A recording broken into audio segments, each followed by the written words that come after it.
கர்த்தருடைய வார்த்தையை நாம் இந்த காலையில் தியானிப்போம். மத்தேயு சுவிசேஷம் 24ஆம் அதிகாரம் 13ஆம் வசனத்தை எடுத்துக்கொள்வோம். மத்தேயு சுவிசேஷம் 24ஆம் அதிகாரம் 13ஆம் வசனம். முடிவு பரியந்தம் நிலை நிற்பவனே ரட்சிக்கப்படுவான். The one who remains faithful to the end will be saved. முடிவு பரியந்தம் நிலை நிற்பவனே ரட்சிக்கப்படுவான்.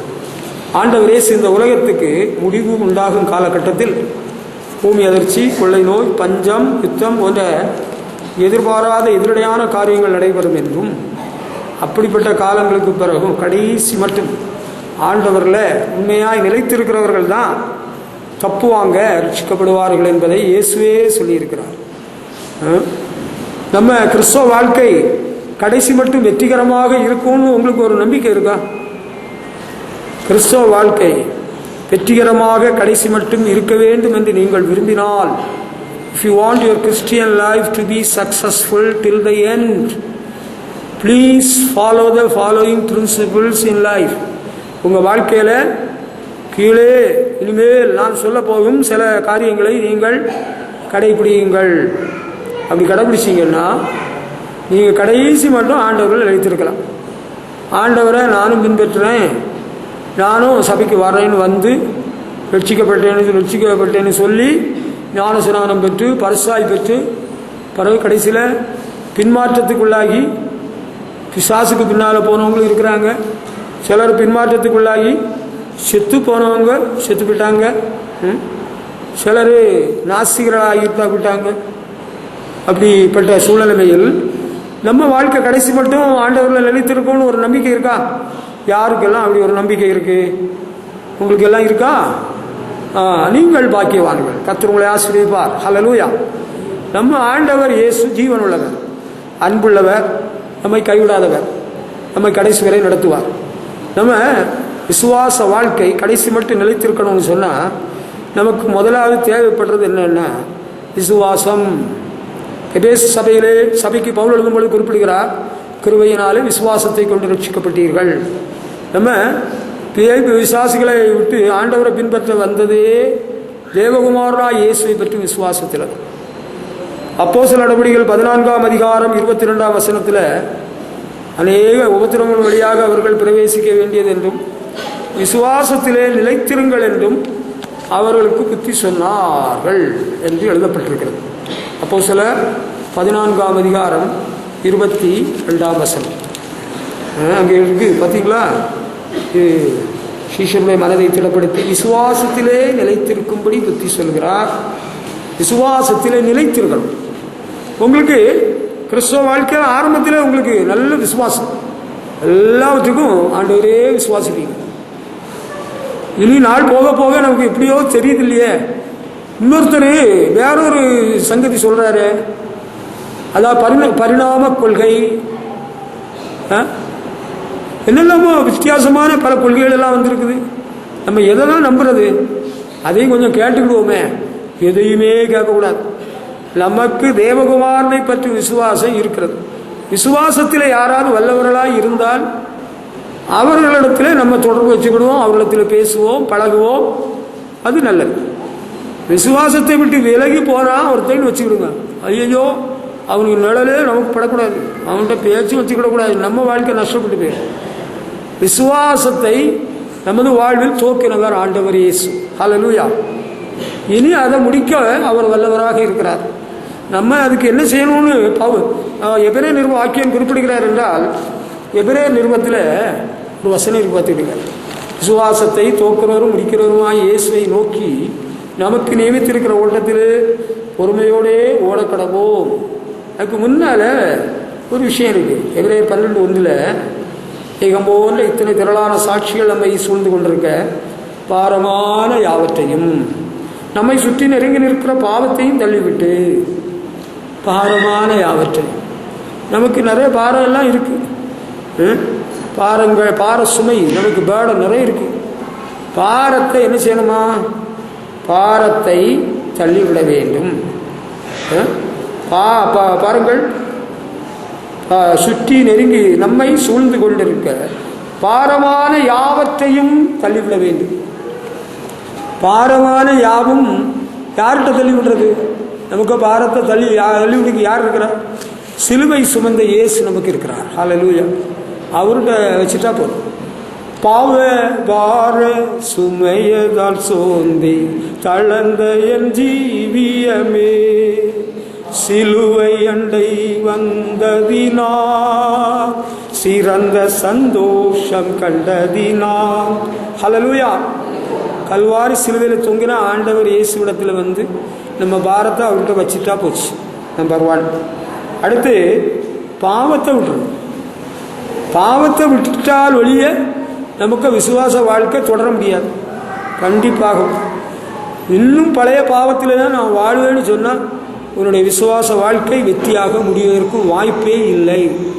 விசுவாச வாழ்க்கை வெற்றியாக முடியணும்னு விரும்புகிறீங்கல்ல, அப்படின்னா பாரத்தை ஆண்டவர் மேலே வச்சுக்கோங்க.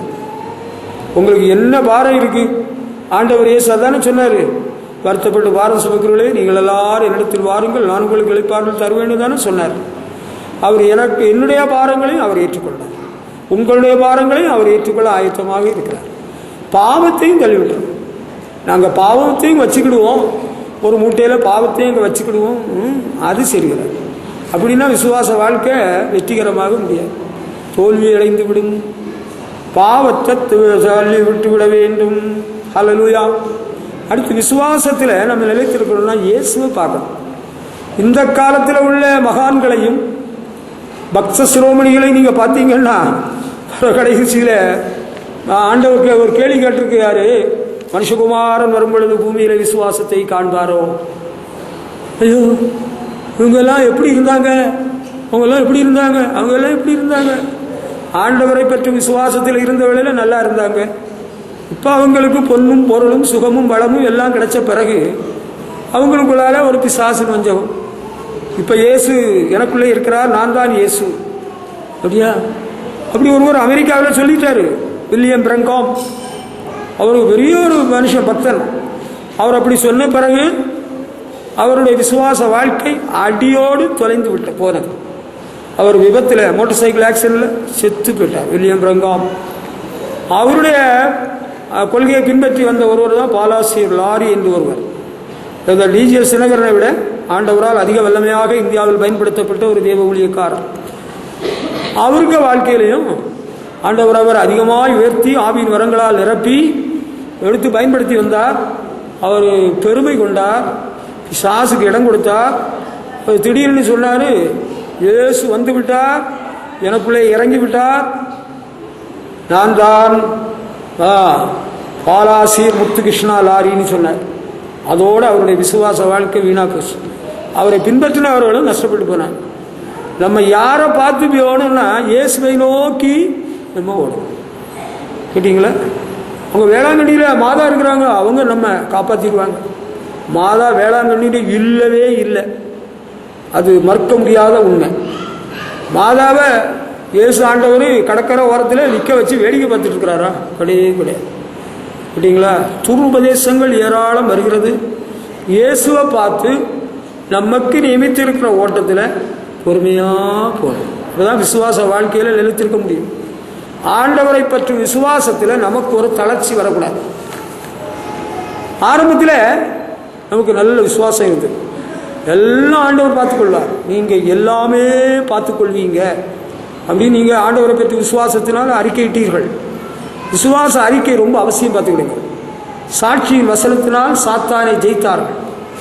என்ன கிறிஸ்தவ வாழ்க்கை, நாங்களும் பார்த்துட்டோம் ஐயாயோ, எங்களுக்கு இப்போ தெரியும், கொஞ்சம் எல்லாம் வசனம் எல்லாம் தெரியும், எங்களுக்கு தெரியாத வசனமாக உங்களுக்கு பாருங்க. விசுவாசத்தில் பின்னடைவு அடைந்தவர்கள் அவங்கள்ட்ட வச்சுக்கிடக்கூடாது. விசுவாசத்தினாலே ராஜ்யங்களை ஜெயித்தார்கள். எபிரேயர் நிருபத்தில் எழுதியிருக்கு இல்லையா, அக்கினியின் உக்கிரத்தை அழித்தார்கள். ஆமா, அப்படி ஒரு பெருங்கூட்டம் இருந்திருக்கிறாங்க. விசுவாசத்தினாலே ஜெயம் பெற்றவர்கள், விசுவாசத்தினாலே தங்களுக்கு அன்பானவர்களை சாக கொடுத்தவர்கள், விசுவாசத்தினாலே மேன்மையான உயிர்த்தலை அடையும்படி விருப்பம் கொண்டவர்கள், இப்படி ஒரு பெருங்கூட்டம், ஒரு பெரிய லிஸ்டே இருக்குது. நம்ம தான் ஆண்டவரை பற்றியும் விசுவாசம் உடையவர்களாக வாழ்ந்துட்டு இருக்கிறோம். ஒருவேளை உங்கள் குடும்பத்தில், உங்கள் ஊரில், உங்கள் தெருவில் நீங்கள் இருக்கலாம், அது உண்மைதான். ஆனால் எவ்வளோ பேர் இருக்கிறாங்க தெரியுமா உங்களுக்கு? ஆண்டவரை பின்பற்றுகிற விசுவாசிகள் மேகம் போன்ற சாட்சிகள் இருக்கிறார்கள். ஹல்லேலூயா. Multitude of people. சாதாரணமாக 5-10 பேர் இல்லை, நீங்கள் நினைக்கிற போல இல்லை.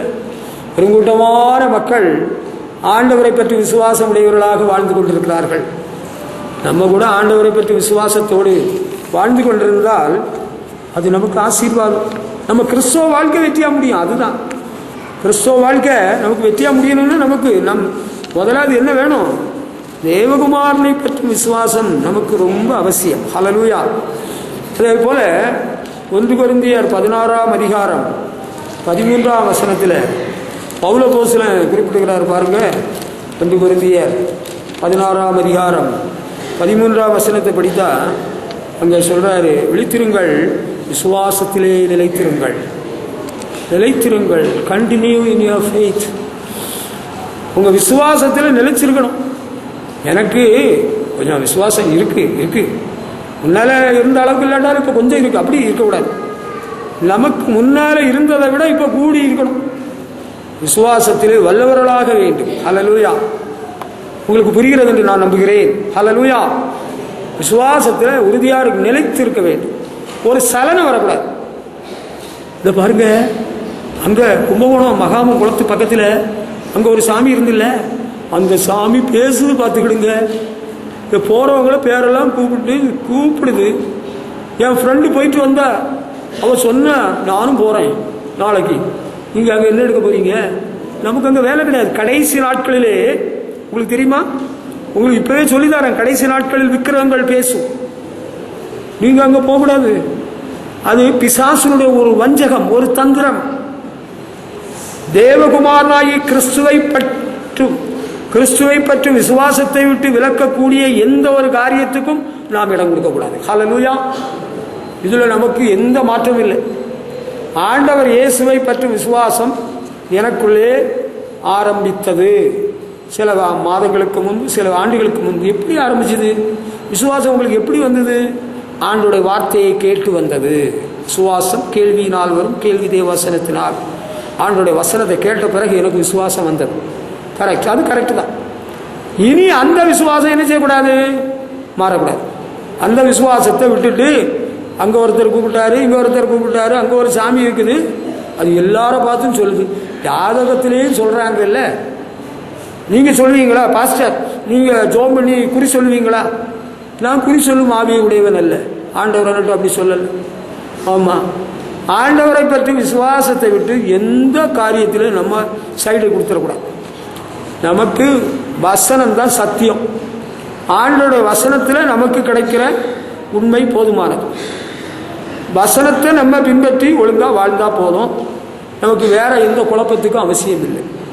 விசுவாசத்தில் ஒரு பின்னடைவோ ஒரு ஒரு சிந்தை திருப்பமோ ஏற்பட இடம் கொடுக்கவே கூடாது. சில ஆண்டுகளுக்கு முன்பு ஒரு தோசை ஒரு அப்பம் அந்த அப்பத்தில் டீ டிகாஷன் விட்டா அது 7 அப்பமா மாறும் அப்படின்னு சொல்லியிருந்தாங்க. பெரிய ஏமாத்து வேலையெல்லாம் எவ்வளவு நம்ம நாட்டில் நடந்து தெரியுமா? இந்த வித்தைகளுக்கு ஏமாத்துகளுக்கெல்லாம் நம்ம இடம் கொடுக்கக்கூடாது. நமக்கு ஆண்டவர் இயேசு இருக்கிறார். அல்லது அவர் போதுமானவர், நம்மை ரட்சித்தவர், நம்மை ஆட்கொண்டவர், நம்மை இவ்வளவு காலம் வழிநடத்தி வந்தவர், நமக்காக யாவையும் செய்து முடித்தவர். அவரை தாண்டி எந்த சாமி எந்த மாமியும் செய்ய முடியாது, செய்ய போறதில்லை. நான் கடைசி மட்டும் தேவகுமாரனை பற்றி விசுவாசத்தோடு வாழ்வேன், சாவேன். அதுதான். ஹல்லேலூயா. இன்னமும் உங்களுடைய உத்தமத்தில் நிலைத்திருக்கிறீரோ? உங்க 10 பிள்ளைகள் செத்து போச்சுல. நமக்கு அப்படி ஒன்று, நமக்கு இருக்கிறதே ஒன்று அல்லது 2 அல்லது 3 அல்லது 4 வச்சுக்கிடுங்களேன். அவருக்கு நிறைய பிள்ளைகள் இருந்திருக்கு. அதில் பொம்பளை பிள்ளைகள் 3 செத்து தான், ஆம்பளை பையனுங்க இருந்தார். இல்லை, 10 பேர் செத்து போட்டார். அவருக்கு ஆஸ்திகள் எல்லாம் இழந்துக்கிட்டார். உடம்பெல்லாம் கூடிய பற்கள். அவருக்கு கிட்னி ஃபெயிலியர்னு வேத பண்டிதர்கள் சொல்கிறார்கள். எப்படியும் மனைவிக்கு தாங்க முடியல.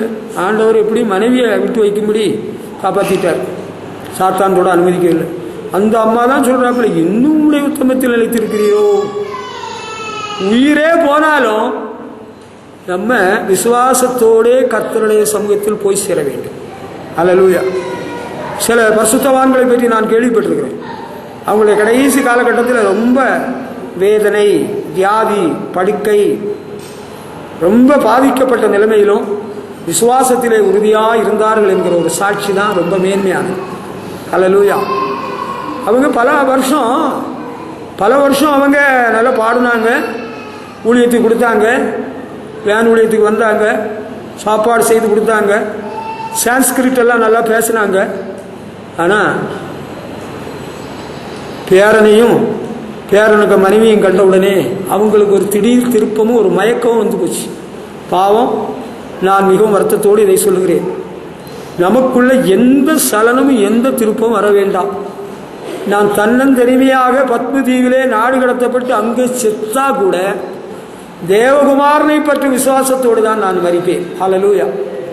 சில வேளைகளில் எனக்கு வியாதி ரொம்ப அதிகரித்து விடுறதில்ல, நான் சாத்தானிட்ட சொல்லுவேன், சாத்தானே நீ எனக்கு என்ன சொல்ல கொடுத்தாலும் சரி, இல்லை எனக்கு உயிரே இன்றைக்கு ராத்திரி போயினாலும் வச்சுக்க, நான் இயேசு என் ஆண்டவர்னு சொல்லி தான் சாவேன். நான் அவருடைய சமூகத்தில் போவேன். உனக்கு அதனால என்ன லாபம்? உனக்கு லாபம் ஒன்றும் கிடைக்காது, நீ சும்மா வேஸ்ட். அப்படி சொல்லிட்டீங்க, அவன் வெட்கப்பட்டு போய்விடுவான். எதிர்த்தினில் சாத்தான் ஓடி போவான். ஹல்லேலூயா. உங்களுக்கு பயமா இருக்கா? சாத்தானை பற்றி பயமா இருக்கா? இந்த உலகத்தில் இருக்கிறவர்கள் உங்களோடு இருக்கிறவர் பெரியவர். ஹல்லேலூயா. பிசாசை ஜெயித்த இயேசு நமக்கு இருக்கிறார். அதுதான் நமக்கு தேவனுடைய வார்த்தை சொல்லுது இல்லையா? ஆண்டவரை பற்றி விசுவாசம் இருந்த பிறகு எதுக்கு நம்ம பயப்படணும்? பேயை கண்டும் நாயை கண்டும் நரியை கண்டும் நம்ம பயப்படணுமா? பயம் இல்லை. இயேசு நமக்கு துணை. ஹல்லேலூயா. நமக்கு ஆண்டவரை பற்றி விசுவாசம் இருக்கப்பா. நான் இயேசுவாலே பிடிக்கப்பட்டவர், அவர் இரத்தத்தினாலே கழுவப்பட்டவர், நான் அவருக்கென்றே வாழ்ந்து கொண்டிருக்கிறேன். இந்த பூமி எனக்கு சொந்தம் அல்ல, நான் இந்த உலகத்துக்கு அந்நியனும் பரதேசியும். ஆண்டவர் எப்போ கூப்பிட்டாலும் எல்லாத்தையும் விட்டுட்டு நான் போயிட்டே இருப்பேன். ஹல்லேலூயா. அப்போ என்ன செய்ய முடியும்? அதுதான் விசுவாசத்தில் நிலைத்திருத்தல். ஹல்லேலூயா. கர்த்தருக்கு மகிமை செலுத்துவோம். ஹல்லேலூயா. ஹல்லேலூயா. அடுத்து பவுல் தீமோத்தேயுக்கு எழுதின முதலாம் நிருபம் 1 தீமோத்தேயு 1ஆம் அதிகாரம் 18-19 வசனங்களில் ஒரு சத்தியத்தை குறிப்பிடுகிறார். 1 தீமோத்தேயு 1ஆம் அதிகாரம் 18-19 வசனங்களில், குமாரனாகிய தீமோத்தேயுவே, நல்ல போராட்டம் பண்ணும்படி இந்த கட்டளை உனக்கு ஒப்புவிக்கிறேன். நீ விசுவாசமும் நல் மனசாட்சியும் உடையவனாயிரு. இந்த நல்மனசாட்சியை சிலர் தள்ளிவிட்டு விசுவாசமாகிய கப்பலை சேதப்படுத்தினார்கள். விசுவாச வாழ்க்கை ஸ்டெடியா பலமா இருக்கணும்னா அதோடு சேர்ந்து இன்னொரு விஷயம் இருக்கு, பார்த்துக்கிடுங்க. பவுலப்போஸ்தலர் எழுதுறதுல இருந்து தான் நமக்கே தெரிய வருது. விசுவாசம் நல் மனசாட்சியும் உடையவனாயிரு. கேட்டீங்களா?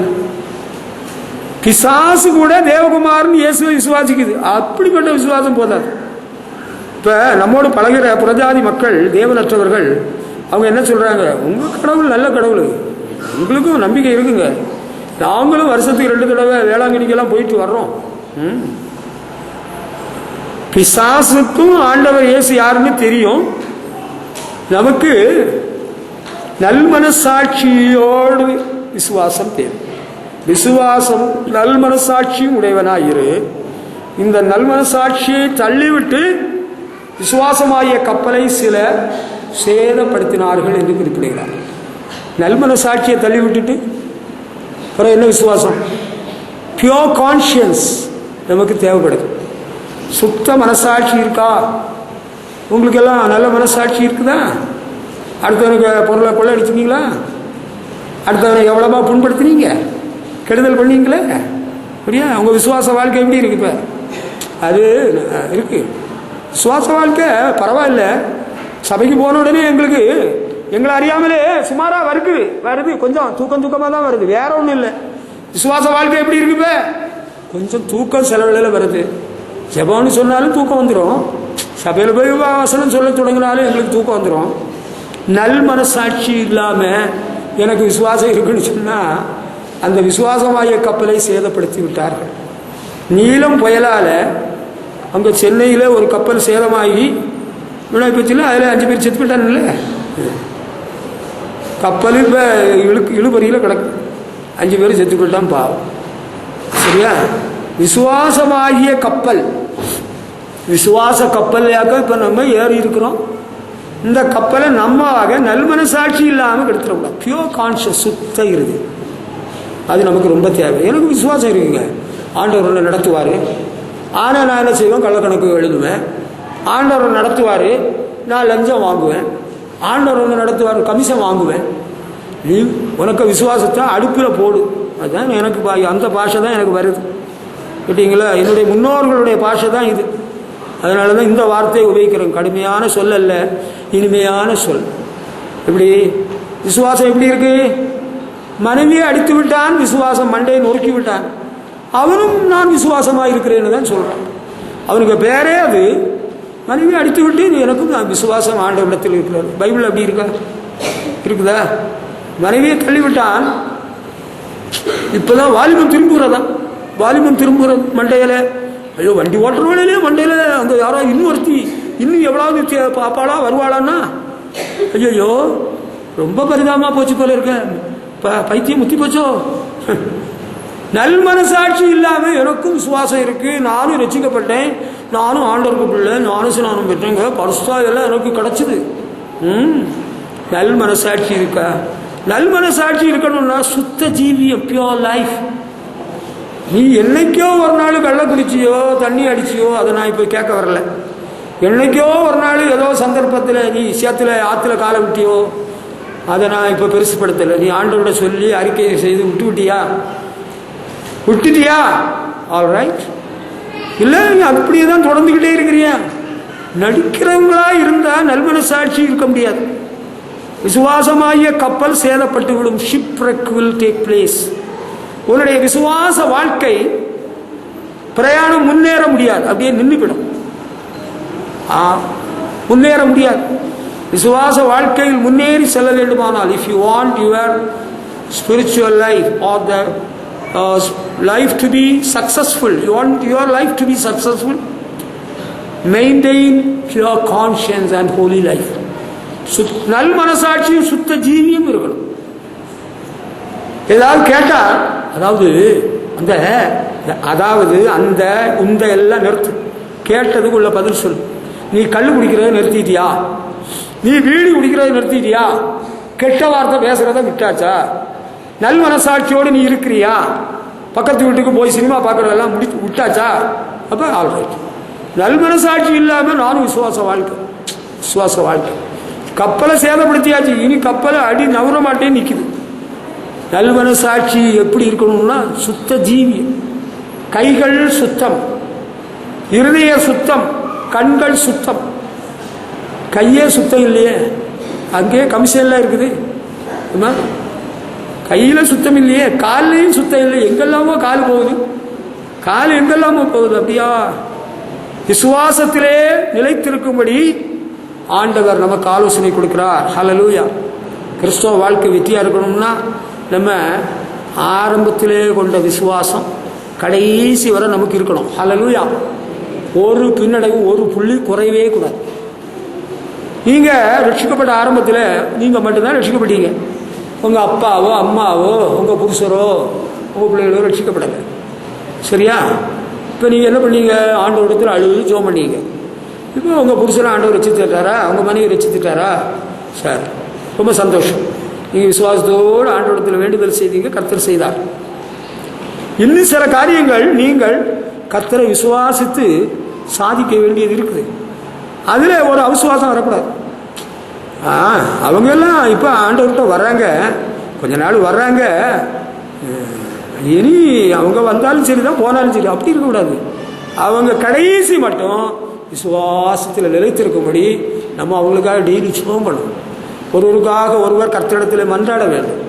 ஆண்டவரே, என்னுடைய தகப்பன், என்னுடைய தாய், என்னுடைய சகோதர சகோதரிகள், என்னோடு ஆராதிக்கிற உங்களுடைய பிள்ளைகள் விசுவாசத்தில் நிலைத்திருக்கணும்.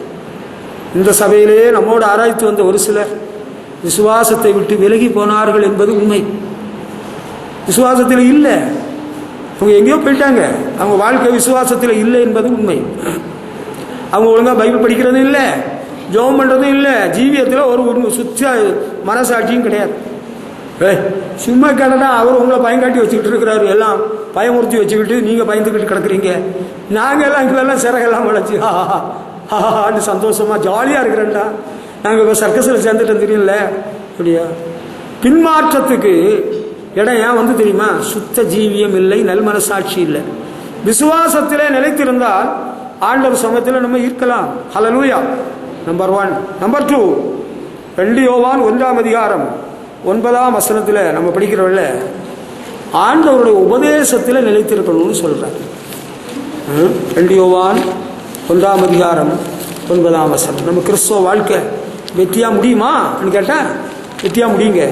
அதுக்கு நல்ல வாய்ப்பு இருக்கு. நல்ல வாய்ப்பு இருக்கா? இருக்குதே. ஒருவன் உங்களிடத்தில் வந்து இந்த உபதேசத்தை கொண்டுவராமல் வேற ஏதாவது கொண்டு வந்தாங்கன்னா அவன் வீட்டில் ஏற்றாதுங்க, வாழ்க்கையில் சொல்லாம இருங்கன்னு சொல்றாரு. ஆண்டவருடைய உபதேசத்தில் நிலைத்திருக்கணும். யோவான் 15ஆம் அதிகாரத்தில் சொல்றாரு, என்னுடைய உபதேசத்தினாலே இப்பொழுதே நீங்கள் சுத்தமாயிருக்கிறீர்கள் என்று இயேசு சொல்கிறார். ஹல்லேலூயா. ஆண்டவருடைய உபதேசம் உங்களுக்கு தெரியுமா? அதெல்லாம் யாரால பின்பற்ற முடியும்? அதெல்லாம் ரொம்ப கஷ்டங்க. ஆண்டவரே சொல்லுகிறார், என் நுகம் மெதுவாய் என் சுமை லகுவாயும் இருக்கிறது, என்னுடைய கற்பனைகள் பாரமானவைகள் அல்ல என்று கர்த்தர் சொல்லுகிறார். ஹல்லேலூயா. ஆமா, ரொம்ப முடியாதுன்னு ஆண்டவர் நமக்கு சொல்றாரா? இல்லையே, அப்படி ஆண்டவர் சொல்லவே இல்லையே. அன்பான கர்த்தருடைய பிள்ளைகளே, நம்ம எப்பொழுதுமே சாத்தான் நமக்கு தப்பான ஒரு பாடத்தை சொல்லி தந்து நம்ம திசை திருப்புறான். ஆண்டவருடைய உபதேசத்தில் நம்ம நிலைத்திருக்கிறது நமக்கு பலனை கொடுக்கும். நம்ம வாழ்க்கை கடைசி மட்டும் ஆண்டவருக்கு மகிமையாக இருக்கும். ஹல்லேலூயா. கிறிஸ்துவின் உபதேசத்தை விட்டு வேற எந்த உபதேசத்துக்கும் நம்ம இடம் கொடுக்க கூடாது. எந்த துர்பதேசத்துக்கும் இடம் கொடுக்க கூடாது. ஏதாவது ஒருவன் எந்த ஒரு உபதேசம் கொண்டு வந்தா அவர் என்ன சொல்றாரு கேட்போமே. அவர் என்ன சொல்றாரு கேட்போமா? கேட்கவே கூடாது. அவர் என்ன சொல்றாரு பார்ப்போமே, பார்க்கவும் கூடாது. கேட்கவும் கூடாது, பார்க்கவும் கூடாது. நமக்கு அது அவசியம் இல்லை. ஆதிசபை விசுவாசிகள் அப்போஸ்தலருடைய உபதேசத்திலே நிலைத்திருந்தார்கள் என்று அப்போஸ்தலர் 2ஆம் அதிகாரத்தில் நமக்கு பைபிளில் இருக்கு இல்லையா? அப்படியே எடுத்துருங்க, நம்ம படிச்சு பார்த்துருவோம். அப்போஸ்தலர் 2ஆம் அதிகாரம். ஆதிசபை விசுவாசிகள் அவர்கள் அப்போஸ்தலருடைய உபதேசத்தில் 42ஆம் வசனம், அப்போஸ்தலருடைய உபதேசத்திலே தரித்திருந்தார்கள். ஹல்லேலூயா. அப்போஸ்தலருடைய உபதேசம் எங்கே இருந்து வந்தது? ஆண்டவர் இயேசு கிறிஸ்துவின் போதனைகள் தான். இயேசு கிறிஸ்துவின் போதனை நம்மால கடைபிடிக்க முடியாதா? கடைபிடிக்கலாம். முடியாததான் ஆண்டவர் சொல்லவே இல்லையே. நமக்கு முடிஞ்சது தான் ஆண்டவர் சொல்லி இருக்கிறாரு. இது யாராலும் முடியும். எனக்கு தெரியும், ஒரு சகோதரன் பல ஆண்டுகளாக ஒரு ஆவிக்குரிய சபையில் கர்த்தரை ஆராய்த்து வந்தவர். காலைதோறும் ஆராதனைக்கு சென்று அபிஷேகத்தில் நிறைந்து ஆராய்த்து வந்தவன். பிறகு அவனுடைய தொழிலை கர்த்தர் ஆசீர்வதித்து நல்ல பணக்காரன் ஆகிவிட்டான். அவருடைய பிள்ளைகள் நன்றாக படித்து நல்ல நிலைமைக்கு வந்து விட்டார்கள். பெரிய பணக்காரன் என்ற பெயரோடு புகழோடு வந்து விட்டான். மகனுக்கு ஆடம்பர கல்யாணத்தை நடத்தினான். திடீரென்று அவன் அங்கே ஒரு சாக்கடையிலே காலை விட்டான், பாவத்தில் விழுந்தான். அதுக்கு பிறகு அவனுக்கு சபைக்கு வர முடியாமல் ஆகிவிட்டது. அவன் பிறகு அந்த சபையை விட்டு ஆவிக்குரிய சபையை விட்டுவிட்டு வேற ஒரு சபைக்கு போயிட்டான். போன பிறகு கேட்டாங்களாம் உடன் சகோதரர்கள், என்ன பிரதர் நீங்கள் வரல, உங்களை காணலை, எங்களுக்கெல்லாம் எவ்வளோ மனசு கஷ்டமாக இருக்குன்னு தெரியுமா? அவங்க சொல்கிறதெல்லாம் யாரையா கடைபிடிக்க முடியும் இந்த உபதேசம் எல்லாம்? ஆஹா, அந்த சபையின் ஊழியக்காரனுக்கு தேவன் உண்மையை வெளிப்படுத்தி விட்டார். எப்படி? இவர் ஒரு பாவத்தில் விழுந்துட்டார், ஒரு பொம்பளை பாவத்தில் விழுந்துட்டார், வேற கள்ளு குடிச்ச பாவம் இல்லை. அவர் பாவத்தில் இப்போ விழுந்ததுனால இப்போ என்ன சொல்கிறாரு? இந்த உபதேசம் எல்லாம் யார் கடைபிடிக்க முடியும்? தம்பி, நீ பாவத்தில் விழுந்ததுனால இந்த உபதேசம் யார் கடைபிடிக்க முடியும்னு சொல்றது தப்பு. இதை நரிக்க கதை போல இருக்கக்கூடாது. நரி ஒரு தந்திரமுள்ளும் இருக்கும். அது திராட்சை குலையை எட்டி எட்டி குதித்து குதித்து பார்த்ததாம். எட்ட முடியாத பட்சத்தில் அது மெதுவாக ஒரு அறிக்கை வெளியிட்டது. என்ன சொன்னது? சீச்சி, இந்த பழம் புளிக்கும், இதை தின்றால் பல் கூசும். அடுத்து காற்றின் ராஜா சிங்கம் என்று நாம் அறிவோம். ஆனால் நரி சொன்னதாம் நான் காட்டுக்கெல்லாம் அரசன் நான் தான் இப்போ ஆனால் நாட்டில் தான் நடந்து தெரிய விடுறாங்க இல்லை. ஆஹா, அப்படியா? நீங்கள் இப்போ காட்டுக்கு ராஜா, நாட்டில் நடக்க விடுறாங்க இல்லையா? ஆண்டவருடைய உபதேசத்தில் நிலைத்திருந்தால் நம்முடைய கிறிஸ்தவ வாழ்க்கை வெற்றிகரமாக நம்முடைய ஓட்ட முடியும். ஹல்லேலூயா. வேற எந்த உபதேசத்துக்கும் நம்ம இடம் கொடுக்கக்கூடாது. வேற எந்த கதை புஸ்தகமும் படிக்கக்கூடாது. தேவை கிடையாது, வேண்டவே வேண்டாம். நமக்கு ஆண்டவருடைய உபதேசம் இருக்கு. நமக்கு கூட்டாளி சில உபதேசம் சொல்லுவாங்க, நீ இப்படி செய், நீ அப்படி செய், அங்கே போ, இங்கே வா. அவன் கிடக்கிறான். பைபிளில் என்ன இருக்கு, என்ன உபதேசம் இருக்கு? ஒவ்வொரு காரியத்துக்கும் அங்கே போதனை இருக்குது. எல்லா விஷயத்துக்கும் பைபிளில் இருக்குங்க. பைபிளில் எந்த காரியத்துக்கு பதில் இல்லைன்னு சொல்றீங்க? நீங்கள் வாங்க, உங்கள் பிரச்சனை என்ன, உங்களுக்கு சொல்லித்தரேன். பைபிளில் இருக்கு. ஆண்டவர் இயேசுவின் உபதேசத்தில் நம்ம நிலைத்திருப்போம்னா நம்ம கிறிஸ்தவ வாழ்க்கை வெற்றிகரமாக முடியும். அல்லேலூயா.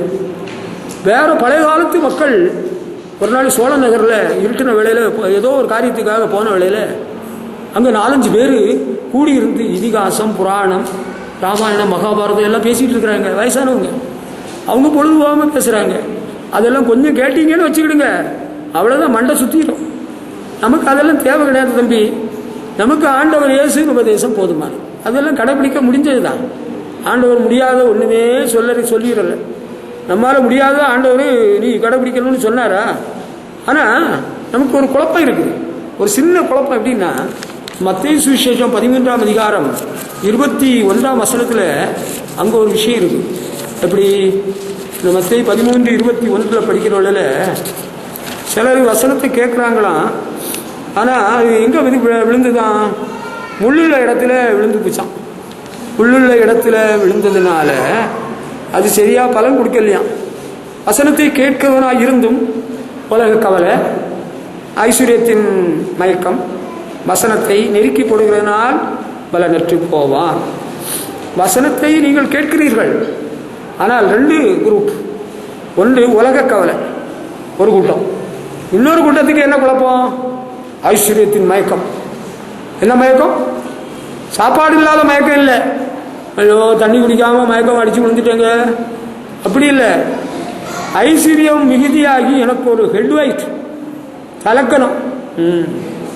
இன்னொன்று ரொம்ப கவலை வாழ்க்கையில். இந்த 2 காரணத்தினால என்ன நடந்து போச்சு? அந்த வசனம் பலன் கொடுக்க முடியாமல் போய்விட்டு. ஆண்டவருடைய உபதேசத்தை கேட்பாப்பா, நாளை தினத்தை குறித்து நீ கவலைப்பட வேண்டாம், கர்த்தர் பார்த்துக் கொள்வார். எண்ணத்தை உண்போம், எண்ணத்தை குடிப்போம், என் பொண்ணை எப்படி கட்டி கொடுப்பேன், என் பையனுக்கு எப்படிப்பட்ட பொண்ணை பார்த்து கட்டலாம். தம்பி, ஒன்றும் பிந்திப்பதில்லை, எல்லாம் கர்த்தர் பார்த்து கொள்வார். யெகோவா ஈரே என்னும் நாமமுள்ள தேவன். ஹல்லேலூயா. ஊழியக்காரங்க எல்லாம் இப்படியே சொல்லி மக்களை சந்தோஷப்படுத்துறாங்க. தம்பி, இதுதான் உண்மை. இதுதான் ஆண்டவர் தன்னுடைய வார்த்தை என்னைக்கும் மகிமைப்படுத்தி இருக்கிறார். கர்த்தருக்கு மகிமை செலுத்துவோம். ஹல்லேலூயா. ஆண்டவருடைய வார்த்தையில மாற்றுகிறார். கவலைப்பட வேண்டாம், கர்த்தர் பார்த்து கொள்வார். ஆண்டவர்கிட்ட பொறுப்பா விட்டா போச்சு. தம்பி, உனக்கு பொண்ணு பிறந்திருக்க, நீ ஒரு காரியம் செய்ய, போஸ்ட் ஆஃபீஸ்லேயோ அல்லது இன்சூரன்ஸ்லேயோ போய் ஒரு பாலிசி எடுத்து இப்போவே பணம் போட ஆரம்பிச்சிரு. இல்லைன்னா இனி வரும் காலங்களில் நம்ம பொண்ணுகளை கல்யாணம் பண்ணி கொடுக்க முடியாது. அது இந்த சபையில் நம்ம எத்தனை நாள் இருக்க போகிறோமோ தெரியல. வேற சபைக்கு வேற சர்க்கஸில் நம்ம சேர்ந்தோன்னு வச்சுக்க, அங்கே எப்படி ஒரு 10 பவுன் போட வேண்டியது இருக்கும். அதனால இப்போவே கொஞ்சம் கொஞ்சமாக சேர்த்துக்கோ என்ன, சேர்த்துக்கோ. சரி, அது கரெக்டு தான். அன்பான கர்த்தருடைய பிள்ளைகளே, ஆண்டவருடைய உபதேசத்தை கேட்ட பிறகு நமக்கு உலக கவலைக்கு வேலையே கிடையாது. ஆண்டவர் எல்லாம் பார்த்துக்கிடுவார். அதனதின் காலத்தில் எல்லாவற்றையும் நேர்த்தியாக செய்கிற தேவன் நமக்கு இருக்கிறார். ஹல்லேலூயா. அது போதும், ஆண்டவர் பார்த்துக்கிடுவாரப்பா. உனக்கு ஆண்டவர் பற்றி சரியா தெரியலையே, ஐயே, அதுதான் குழப்பம். ஆண்டவர்கிட்ட எல்லாமே இருக்கு. நம்ம எதிர்காலத்தின் காரியங்கள் எல்லாம் அவரே வாய்க்க பண்ணுவார். எல்லாம் அவர் சாங்ஷன் பண்ணுவார். அவருக்கு தெரியும் நம்ம எவ்வளோ படிக்க வைக்கணும், நமக்கு என்ன உயர்வு தரணும், நமக்கு சொந்த வீடு தரலாமா தரக்கூடாதா, நமக்கு எப்படிப்பட்ட வாழ்க்கை, அதெல்லாம் ஆண்டவருக்கு தெரியும். அவர் பார்த்துக்கிடுவார். நீங்கள் தலைவிழா நின்று என்ன செய்யாதுங்க, மண்டையை பிச்சுக்கிடாதுங்க, கவலையை விட்டுருங்க. ஹல்லேலூயா. அந்த ஐஸ்வர்யத்தின் மயக்கமும் வேண்டாம். ஐஸ்வர்யம் இன்னைக்கு இருக்கும், நாளைக்கு போகும். நம்ம உலகத்தில் ஒன்று கொண்டு வரல, ஒன்றும் கொண்டு போக போகிறதில்ல. நம்ம ஆண்டவரை பின்பற்றி பரலோகத்துக்கு போயிட்டே இருப்போம். ஹல்லேலூயா. உபதேசத்தில் கர்த்தருடைய வசனத்தை கைக்கொள்வோம். நமக்கு வேற ஒன்றும் கவலைப்படுறதுக்கு ஒன்றும் இல்லை. கேட்டிங்களா? கவலைப்பட்டுகிட்டே இருக்கிறீங்களோ? ஐயோ, நான் செத்த பிறகு என் பேரன் பேத்தியெல்லாம் யார் பாப்பா? இப்போ நான் பாட்டின்னு இருக்கிறேன். நான் ஆத்தான்னு இருக்கிறேன், தாத்தான்னு இருக்கிறேன். நான் மண்டையை போட்டுட்டேன்னா நீங்கள் மண்டையை போட்டுட்டா அப்போ அந்த காலத்தில் வெள்ளக்கார ஆட்சி காலத்தில் ராஜாராம் மோகன் ராய் காலத்தில் உடன்கட்டையாக இருந்தது போல அது மறுபடியும் வந்துன்னா நல்லா இருக்குமோ? உடன்கட்டை ஏற்றிட்டாங்களா? புருஷன் செத்த உடனே கட்டையில் ஏற்றிட்டானுங்க. அட பாவி பயிர்களா! நல்ல காலம் மிஷினரியுடைய முயற்சியினால அதுக்கு முற்றுப்புள்ளி வைக்கப்பட்டது. இப்போ அப்படி ஒன்றும் வேண்டாம். தாத்தா செத்தாலும் கவலைப்படாத, ஆத்தா செத்தாலும் கவலைப்படாத. குடும்பத்தில் நமக்கு ஏதோ பணமோ பொருளோ கொடுத்து உதவி செய்துக்கிட்டு இருந்தவங்க மண்டையை போட்டாலும் கவலைப்படாத, ஆண்டவர் பார்த்துக் கொள்வார். ஹல்லேலூயா. கேட்டீங்களா? உங்களுக்கு புரிந்ததா? ஹல்லேலூயா. ஆமாம். ஐயோ, எங்களுக்கெல்லாம் நிறைய பணம் இருக்குங்க, நாங்கள் எதை பற்றியும் கவலைப்படுறது. அப்போ நீங்கள் உபதேசத்தை கை கொள்ள மாட்டீங்களோ? அதுதான் குழப்பம். நம்மகிட்ட எவ்வளோ பணம் இருந்தாலும் பொருள் இருந்தாலும் நம்ம ஒன்றையும் கொண்டு போக போகிறதில்ல. ஒன்றும் நம்ம கொண்டு வரல, ஒன்றும் கொண்டு போக போகல. வெறுமையாக வந்தோம், வெறுமையாக போக போகிறோம். அதனால நம்ம அதை பற்றி ஒரு எண்ணமே வச்சுக்கிடக்கூடாதுங்க. நீங்கள் நல்ல பெரிய வீடு கட்டியிருக்கிறீங்களா? ஐ ஆம் கிளாட். எனக்கு சந்தோஷம், கர்த்தர் உங்களை ஆசீர்வதிப்பார். ஆனால் அதனால நான் மயக்காணிச்சு வந்துடக்கூடாது. நல்ல வீடு, பாதுகாப்பு, வசதிகள் எல்லாம் தந்திருக்கிறாரு, ரொம்ப சந்தோஷம். ஆனால் அதே நேரத்தில் நான் கர்த்தருடைய வசனத்தை கை கொள்ளுவேன். ஹல்லேலூயா. ஆண்டவர் சொல்றார், என்னுடைய வசனத்துக்கு நடுங்கிறவனையே நோக்கி பார்ப்பேன். ஹல்லேலூயா. அது ரொம்ப முக்கியம். எங்களுக்கெல்லாம் எல்லாமே நாங்கள் பணத்தை வச்சு சாய்ச்சிருவோம். அப்படியா? நீங்கள் பணத்தை வச்சு சாய்ப்பீங்களா? நான் பணம் இல்லாமலே சாய்ச்சிருவேனே. பணம் இல்லாமல் சாதிக்க முடியுமா? அது யாரால? அவரால் எல்லாம் கூடும், உம்மால் கூடும், ஒரு வார்த்தை சொன்னால் போதும். ஹல்லேலூயா. எல்லாம் அவரால் கூடும். பணத்தை வச்சுதான் எல்லாம் நடக்குமா? எல்லாம் அவரால் கூடும். கவலையும் வேண்டாம், மனமேட்டிமையும் வேண்டாம்.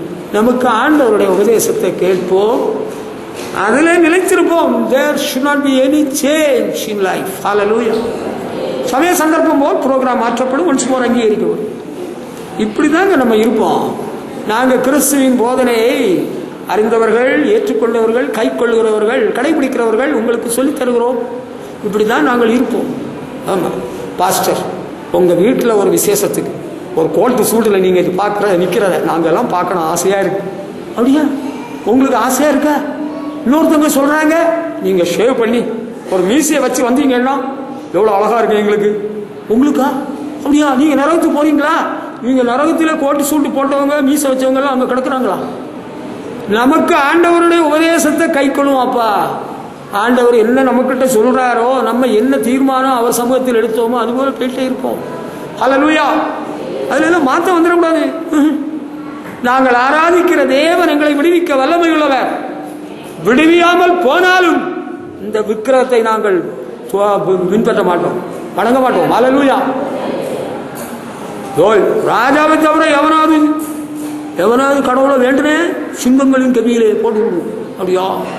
அதுக்கெல்லாம் நாங்கள் பயந்தவர்கள் அல்ல. சிங்கத்தின் கெவியில போட்டாலும் சில நொடிகளுக்குள்ளாலே எங்க போயிடுவோம். ஆண்டவருடைய பிள்ளைகளே, நம்ம அறிந்து கொண்ட உபதேசம் இருக்கு பார்த்தீங்களா? சத்திய உபதேசம், அதில் நிலைச்சிருக்கணும். பவுல் சொல்றாரு தீமோத்தேயுக்கு, நீ கற்று நிச்சயத்தை வெளி நிலைத்து. நீங்க தெரியாம இருந்தீங்கன்னா ரைட், உங்களுக்கு தெரியல. பிரைமரி ஸ்கூல்ல உள்ள பாடம் வேற. பிரைமரி ஸ்கூல் என்று சொல்லுகிறது காலேஜ் கிடையாது. சிலவளுக காலேஜில் படிக்காதனால அவாவா நினைக்கிறா காலேஜும் பிரைமரி ஸ்கூலும் ஒன்றுன்னு கிடையாது. நீ பிரைமரி ஸ்கூலில் படிச்சுக்கிட்டு டீச்சர் ட்ரைனிங் முடிச்சுக்கிட்டு கரஸ்பாண்டன்ஸில் படித்து சர்டிஃபிகேட்டை வாங்கிக்கிட்டு பிற பெரிய கலெக்டர்னு நினைக்கக்கூடாது. காலேஜ் போனியா? காலேஜ் ஸ்டடீஸ் வேற, காலேஜ் நிர்வாகம் வேற. அது காலேஜில் படித்தவங்க இங்கே இருக்கிறீங்க, உங்களுக்கு தெரியும், நான் சொல்லி காட்ட வேண்டிய அவசியம் இல்லை. ஏன்னா கிறிஸ்தவ வாழ்க்கையில் ஆரம்ப உபதேசம்னு ஒன்று இருக்கு. ரட்சிப்பு, ஞானஸ்நானம், பரிசுத்தாவி.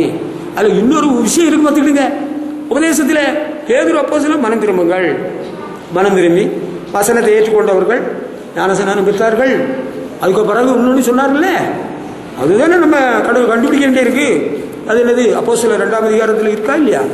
மேலும் அநேக வார்த்தைகளால் அவர்களுக்கு ஆலோசனை கூறி மாறுபாடு உள்ள சந்ததியை விட்டு விலகி உங்கள் ஆத்மாக்களை ரட்சித்துக் கொள்ளுங்கள். Hallelujah. Separation in life. Hallelujah. அப்படி ஒன்று இருக்கா? அப்படி ஒன்று இருக்கு, வேறுபட்ட வாழ்க்கை. இப்போ விசுவாச கப்பலில் ஏறினவங்க உங்கள் குடும்பத்தில் எல்லாரும் யாரும் இல்லையா? சில சிஸ்டர்ஸ் இருக்கிறாங்களா, அவங்க புருஷன் மாதிரி இல்லையா? அவங்க ரொம்ப கவலையோடு கண்ணீரோடு எங்கள் வீட்டுக்காரரும் இல்லையேன்னு வருத்தப்படுறாங்க. ஆனால் நாங்கள் யாரெல்லாம் இல்லைன்னு நாங்கள் சொல்ல போகிறதில்லை. நமக்குள்ளால ஏன் மனசாவும் மன துக்கமும் வேதனையும் மன உளைச்சலும் வேண்டாம். ஆண்டவர் ஆளுகள் எல்லாம் காட்டியிருக்கிறார். இன்னார் குடும்பமா இல்லை கப்பல்ல. அது இல்லை, வேறுபட்ட ஒரு வாழ்க்கை, செப்பரேட்டட் லைஃப். ஹல்லேலூயா. பைபிள்ல இருக்குதுங்க, அப்போஸ்தலரோட உபதேசத்தில் இருக்குது. அதை தானே நானும் சொல்லிட்டு நிற்கிறேன். அது என்னது? அதுதான் பைபிள் வசனம். என்னது? மாறுபாடு உள்ள சந்ததியை விட்டு விலகி உங்களை ரட்சித்துக் கொள்ளுங்கள். அதனால தான் உலக மக்களோடு பேசலாம், பழகலாம், வச்சுக்கலாம். வந்தேன், போனேன், வச்சேன், எடுத்தேன். கண்டும் காணாமலும், கேட்டும் கேளாமலும், தொட்டும் தொடாமலும், பட்டும் படாமலும். இதுதான் ஃபார்முலா. என்னது? புரிஞ்சது அல்லவா? அல்லேலூயா. ரொம்ப பிணைஞ்சிடக்கூடாது. ஐயோ, நம்ம டிஸ்டன்ஸ் மெயின்டைன் பண்ணணும். அவிசுவாசிகளோடு, தேவனற்றவர்களோடு, விக்கிர வணக்கத்தாரோடு, பாரம்பரிய கொள்கைகளை கடைபிடிக்கிறோம். ரொம்ப தள்ளி போனோம். என்னங்க, நான் உங்களை முதல்ல பார்த்தேன், எதிர்பார்த்தேன். இல்லை, இப்போ ரொம்ப பிந்தி வந்தீங்க. நான் உண்மையை சொல்லிடுறேன். கும்பகோணம் ஆண்கள் கல்லூரியிலே பேராசிரியராக பணிபுரிந்த ஒரு பேராசிரியருடைய மகள் சிறுபிள்ளையிலே ரட்சிக்கப்பட்டு அவள் பரிசுத்தாவியை பெற்று ஞானஸ்நானம் பெற்று ஆண்டிற்கா வைராக்கியமாய் வாழ்ந்து கொண்டிருந்தாள். திடீரென்று அவளுக்கு ஒரு நல்ல மாப்பிள்ளை வந்தது. அவர் நல்ல குடும்பத்தை சார்ந்தவர். அவர் விரும்பி வந்து கேட்டார். ஐஎஃப்எஸ், இந்தியன் ஃபாரஸ்ட் சர்வீஸ் படித்த ரேஞ்சர். அவர் விரும்பி கேட்டதுனால தட்ட முடியாமல் மகளை கல்யாணத்துக்கு கொடுத்தாங்க. கல்யாணம் பண்ணி கொடுத்தாங்க. கல்யாண கார்டு எனக்கு வந்தது. ஞாயிற்றுக்கிழமை காலையிலே 10:30 மணிக்கு சவேரியார் ஆலயத்திலே திருச்சியிலே கல்யாணம் நடைபெறுகிறது என்று செய்தி சொன்னது. நீங்கள் ஏன் இப்படி பண்ணீங்க? அவங்க விரும்பி கேட்டாங்க பாஸ்டர். நாங்கள் அதனால வேற வழி இல்லாமல் பாப்பாவை கொடுத்துட்டோம். சரி, அதுக்கு வரவேற்பு கும்பகோணத்தில் நடந்தது. ராயா மகாலா, ராணி மகாலா, இது நாலு நடந்தது. பக்கத்தில் நம்ம விசுவாசியினுடைய மகனுடைய ஒரு வரவேற்பு நடந்தது. நான் பார்த்தேன், நம்ம விசுவாசியினுடைய மகனுக்கு வரவேற்பு போயாவது ஆதாயம் பண்ணுவோமா? மாப்பிள்ளை ஆதாயம் பண்ண முடியாட்டா, அதை குடும்பத்துக்கு வந்திருக்கிற பொண்ணையாவது ஆண்டவரை பற்றி சொல்லுக்கு ஒரு வாய்ப்பு கிடைக்குமா? சரின்னு போயிட்டு கடைசி மனுஷனாக தான் எனக்கு இருக்க முடியும். நான் ரொம்ப பிந்தி போனேன். எங்கள் அந்த சத்தியத்தை, உபதேசத்தை கடைபிடிக்காமல் கல்யாணம் நடந்ததே. பூர்வீக ஒழுங்குமுற பாரம்பரிய கல்யாணம். கடைசியில் போனேன். அந்த சார் சொன்னார், ஓ வாட் பாஸ்டர், கும்பகோணத்தில் உள்ள எல்லா பாஸ்டர்ஸையும் இப்போவே முன்ன வந்து என் டாக்டர் பிளஸ் பண்ணாங்க. நீங்கள் ரொம்ப லேட்டாக வந்தீங்க. என்ன pastor? No sir, I am not late. நான் உண்மையை சொல்கிறேன். How to lead a Christian life, watchman நீ எழுதின ஒரு கிறிஸ்தவ வாழ்க்கை வாழ்வது எப்படின்னு உள்ள ஒரு புஸ்தகம் இங்கிலீஷில். அதை கையில் கொடுத்து அந்த பாப்பாட்ட சொன்னேன், live for the glory of Jesus சொல்லிட்டு, நான் வெந்நியும் குடிக்கல, தண்ணியும் குடிக்கல, நான் சாப்பிடவும் இல்லை, அமைதியாக வந்துவிட்டேன். எனக்கு உள்ளத்தில் ரொம்ப துக்கம். ஒரு ஆவிக்குரிய மகளாக, ஒரு ஆவிக்குரிய கல்யாணமாக நடந்திருக்குமானா கண்டிப்பாக நான் சொல்கிறேன், வேற எந்த சபையில் இருந்திருந்தாலும் நான் சத்தியமாக நல்ல நேரம் பார்த்து போயிருந்திருக்கேன் ஆரம்பத்தில். ஆனால் இவங்க சத்தியத்தை விட்டு விலகிட்டாங்க. நீங்கள் உபதேசத்தை விட்டு விலகிட்டு, பாஸ்டர் நீங்களும் வரணும்னா நான் வருவேன். I may be the last person to come and attend your program, not the first person. நான் வர முடியாது. நீங்கள் அதே நேரத்தில் விக்கிர வணக்கத்தை வச்சுக்கிட்டு என்ன கூப்பிட்டீங்கன்னா, வந்துருங்க ஐயா, சாமி வந்துருங்கன்னு ஆகட்டும் பார்க்கலான்னு சொல்லுவேன். நான் எங்கே வருவேன்? நான் வரமாட்டேன்ப்பா பிரபு. ஓ மாமனார்கிட்ட சொல்லியிருப்பிலே, இப்படி தான் எங்கள் பாஸ்டர் இருப்பார், அவர் கொஞ்சம் ஆதிசபை விசுவாசிகளை வழிநடத்துகிற ஊழியக்காரனை போன்றவர். மற்ற புற மத சம்பிரதாயங்களுக்கு உட்பட்டு நடக்கிற கல்யாண வைபவங்களுக்கெல்லாம் இந்த மனுஷன் போக மாட்டார் என்று தெரிகிறது. அப்படிதான் நம்ம அறிந்த உபதேசத்தில் நிலைத்திருக்க வேண்டும் என்பதே ஆண்டவர் எதிர்பார்க்கிறார்.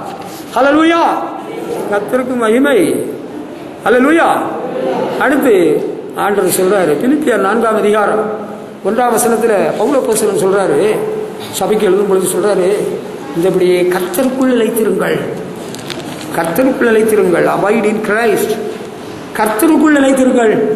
எல்லாரும் கர்த்தருக்குள் நிலைத்திருக்கிறவர்கள் எல்லாரும் கர்த்தருக்கு மகிமை செலுத்துவோம். நீங்கள் எல்லாரும் கர்த்தருக்குள் நிலைத்திருக்கிறவர்கள். அல்லேலூயா. Glory to Jesus. கர்த்தருக்குள் நிலைத்திருக்கிறவர்கள் திரும்பி பார்க்க மாட்டே. திரும்பி பார்க்கவே கூடாது. உங்களை நாளைக்கு தப்பா சொல்லிடுவாங்க. ஆமா, திரும்பி பார்க்கவே கூடாது. சிலுவையே முன்னால் உலகமே பின்னால், அப்படிதான் பாட்டு. நீங்க அங்க சவுண்ட பச்சுக்கிட்டு புரிஞ்சுக்கிடணும். ஓஹோ, கர்த்தருக்குள் இவர்கள் எல்லாரும் நிலைத்திருக்கிறார்கள். நீங்க கர்த்தருக்குள் நிலைத்திருக்கிறீர்கள், உண்மைதான், பொய் இல்லை. அதனாலதான் இன்றைக்கு இங்கே தேவனை ஆராதிக்க வந்திருக்கிறீர்கள். கர்த்தருக்குள் நிலைத்திருக்காதவர்கள் ஆண்டவர் ஆராதிக்க மாட்டாங்க. அவங்க ஆண்டவருடைய வார்த்தையை படிக்க மாட்டாங்க, கேட்க மாட்டாங்க, ஆண்டவரை நினைக்க மாட்டாங்க. அவங்களுக்கு வேற அலுவல் எல்லாம் ரொம்ப வந்திருக்கும். நிறைய அலுவல் எல்லாம் இருக்கும். உடம்ப வளர்க்கறதுலேயே ஒரு அலுவல், உடம்பு ஒரு அலுவல், முடி. பொம்பளைகளுக்கு தான் சிகை அலங்காரம் ரொம்ப முக்கியத்துவம்னு நான் நினைச்சேன். நேற்றைக்கு தான் பார்க்குறேன். ஐயோ, டூ வீலர்ல அதுக்கு மேலே எனக்கு சொல்ல வரமாட்டேன்னு சொல்லுது. எல்லாம் சொல்லக்கூடாதா? எனக்கு தடை துறவு சொல்லியிருக்கிறார்கள். அதாவது என்ன சொல்ல வருகிறேன் என்றால், நம்ம ஆண்டவருக்குள்ள நிலைத்திருக்கணும். சிலர் என்ன சொல்றாங்க, நாங்க சாமியை நினைக்கிறோங்க, நாங்க வீட்டிலேயே இருந்து சாமி கும்பிடுறோங்க. அது தப்பு. நீங்க ஆண்டவருக்குள்ள நிலைத்திருக்கிறீங்கன்னா அவர் சமூகத்தில் வந்து அவரை ஆராதிக்க வேண்டும். ஹல்லேலூயா. அவரை கனப்படுத்த வேண்டும். உண்மை. ஆண்டவர்களே நீங்கள் நிலைத்திருக்கிறீர்கள் என்று சொல்லிக்கொண்டு தேவனை ஆராதிக்கட்ட, ஒருவேளை நீங்கள் சிறையிருப்பின் நிலைமையில வீட்டில் உள்ள சூழ்நிலையினால ஆராதனைக்கு போக முடியலன்னு வச்சுக்கிடுங்க, உங்களுடைய தனி உரிமையை யாரும் எடுத்துக்கொள்ள முடியாது. சரியா? உங்க உள்ளத்துக்குள்ள யாரும் நுழைஞ்சு ஒன்றும் பட முடியாது. உங்களுடைய தனிமையிலே ஆண்டவரோடு நீங்கள் பேச வேண்டும். உங்களுடைய அறையிலே ஆண்டவரை துதிக்கணும். நீங்க தனிமையாக இருக்கிறீங்களா? உங்களுக்கு வெளியே வர அனுமதியே இல்லையா? சிறையிருப்பின் அனுபவமா? உங்களுக்கு சபைக்கெல்லாம் வர முடியலையா? நீங்க என்ன செய்யுங்க, வீட்டிலேயே பைபிளை படிங்க, பாட்டு பாடுங்க. பாட்டு புத்தகம் உங்களுக்கு நான் வாங்கி தரேன். பைபிள் இல்லையா? பைபிள் உங்களுக்கு கன்செஷனல் ரேட்டில் முன்னால் வாங்கினது இருந்தது கொடுத்தோம். இனி வேணும்னா வாங்கி தரோம். பெரிய எழுத்து பைபிள் வாங்கி தரோம். ஆனால் இப்போ எங்களுக்கு சபைக்கெல்லாம் வர முடியாதுங்க. எங்கள் வீட்டுக்காரரு ரொம்ப கெடுபடியானவர், எங்கள் அப்பா அம்மா ரொம்ப கெடுபடி, நாங்கள்லாம் வெளியே போகவே முடியாது. அப்படியா? உங்களுக்கு வேறு வழிமுறைகள் எல்லாம் நான் சொல்லித்தரேன். வேறு நிறைய வழிமுறைகள் எல்லாம் வச்சிருக்கிறேன். அதெல்லாம் பரவாயில்ல சொல்லித்தரேன், கொஞ்சம் கொஞ்சமாக சொல்லித்தரேன். கவலைப்பட வேண்டாம். ஹல்லேலூயா. நீங்கள் தனிமையில் இருந்தாலும், ஹவுஸ் அரெஸ்ட், ரூம் அரெஸ்ட்டில் இருந்தாலும், ஜான் பெனியன் 12 ஆண்டுகள் இங்கிலாந்தில் உள்ள சிறைச்சாலையிலே அடைக்கப்பட்டிருந்தார். ஆனால் அவருக்கு சில ஆவிக்குரிய புத்தகங்களும் பைபிளும் தான் இருந்தது. பைபிளை படிப்பார், ஜோம் பண்ணுவார், அந்த ஆவிக்குரிய புத்தகங்களை படிப்பார். ஆண்டவர்களை ரொம்ப பலனடைந்து விட்டார். ஜான் பெனியனுடைய வாழ்க்கை சரித்திரத்தின் ஒரு பகுதியை கர்த்தருக்கு சித்தமானால் அடுத்த வாரம் உங்களுக்கு சொல்கிறேன். அன்பானவர்களே, உங்களுக்கு சொல்ல வந்தது, ஆண்டவருக்குள்ள நிலைத்திருக்கணும்னா நீங்கள் விடுதலை பெற்றவர்களாக இருந்தால் கர்த்தரை ஆராதிக்கணும். விடுதலையே இல்லாமல் நெருக்கப்பட்டு ஒடுக்கப்பட்டிருக்கிறீங்களா? நீங்க வீட்டிலே இருக்கும் இடத்துல ஆண்டவரை துதிக்கணும், ஆண்டவருடைய வார்த்தையை படிக்கணும். வேற சில வழிமுறைகள் இருக்குது, அந்த வழிமுறைகளிலும் ஆண்டவர் உங்களுக்கு உதவி செய்வார். ஹல்லேலூயா. எவ்வளவு டிவி சேனல்ஸ் எல்லாம் இருக்கு. ஆனால் டிவி சேனல்ஸ்ல சில துருபதேசங்கள் வரும், அதை ஏமாந்துடாதுங்க. அதை நான் உங்களுக்கு அறிமுகப்படுத்த வரவில்லை, அது வேற விஷயம். நம்ம ஆண்டவருக்குள்ள நிலைத்திருக்கணும். ஹல்லேலூயா. ஐ ஆம் இன் கிரைஸ்ட். ஒருவன் கிறிஸ்துவுக்குள் இருந்தால், அப்படிதான் பவுல் எழுதுறாரு கொரிந்திய சபைக்கு எழுதும். இப்படி இருக்க, ஒருவன் கிறிஸ்துவுக்குள் இருந்தால் அவன் புது சிருஷ்டியா இருக்கிறான். அப்படித்தானே? ஆமா. 2 கொரிந்தியர் 5ஆம் அதிகாரம் 17ஆம் வசனம், ஒருவன் கிறிஸ்துவுக்குள் இருந்தால் புது சிருஷ்டியா இருக்கிறான், பழையவர்கள் ஒழிந்து போயினே எல்லாம் புதிதாயின. நான் கிறிஸ்துவுக்குள் தான் இருக்கிறீங்க. பிறகு நீங்க எப்படி பீடியை குடிச்சீங்க? இயேசு கிறிஸ்து உங்கள்ட்ட வாங்கி குடிங்கன்னு சொன்னாரா? கிறிஸ்துவுக்குள்ளே இருக்கிறேன்னு சொல்லிட்டு இன்னும் சினிமா விடலையே. கிறிஸ்துவுக்குள்ள இருக்கிறீங்களா? ஆண்டவர்ல ஸ்டெடியா இருக்கும். நான் முதல்ல சொன்னேன், பாவத்தை விட்டுறணும், பாவ பழக்கத்தை எல்லாம் விட்டுறணும். புது சிருஷ்டியே காரியம். ஹல்லேலூயா. ஆமா, அதுதான் ரொம்ப முக்கியம். ஆண்டவர் இயேசு சொன்னாரு யோவான் 6:56, என்னுடைய மாம்சத்தை புசித்து என்னுடைய ரத்தத்தை பானம் பண்ணுகிறவன் என்னில் நிலைத்திருக்கிறான், நானும் அவர்களில் நிலைத்திருக்கிறேன் அப்படி சொன்னார்ல. அப்ப நீங்க ஆண்டவர்கள் நிலைத்திருக்கிறீங்களா? கர்த்தருடைய பந்தியிலே பங்கு பெறுகிறவர்கள் யாரெல்லாம் இருக்கிறீங்க? கர்த்தருடைய பந்தியிலே ஒழுங்காக இந்த வருடம் 10 மாதங்கள் கர்த்தருடைய பந்தி நடைபெற்றது நம்முடைய சபையில். நீங்க எல்லாம் பங்கு பெற்றீங்களா? ஆண்டவருக்குள்ள நிலைத்திருக்கிறீங்களா? Very good. நீங்கள் சிலர் என்ன செய்கிறீங்கன்னா பயப்படுறீங்க. ஞானஸ்நானம் பெற்றா பரவாயில்ல, நம்ம பூ வைக்கக்கூடாதான், கல்யாணம் விட்டு போகக்கூடாதான், அவர் ரொம்ப கடுபடியான ஆள். பூ வைக்கணும்னா இந்தியாவில் உள்ளதிலேயே நம்பர் 1 ஃப்ளார் என்ன தெரியுமா? மதுரை மல்லிகை தான் இந்தியாவில் உள்ள பூக்களில் A கிரேடு ஃப்ளார் பூ. அது தெரியுமா உங்களுக்கு? தெரியாதனால நானே சொல்லித்தர வேண்டியது. இருக்கட்டும், மல்லிகை பூ வாங்கி வச்சுக்கிட்டு தலைவலி வந்துன்னு சொல்லண்டா. பூவெல்லாம் ஆண்டவர் பிள்ளைகள் ஞானஸ்நானம் பெற்றவங்க வைக்கக்கூடாதுன்னு நான் சொல்லலை.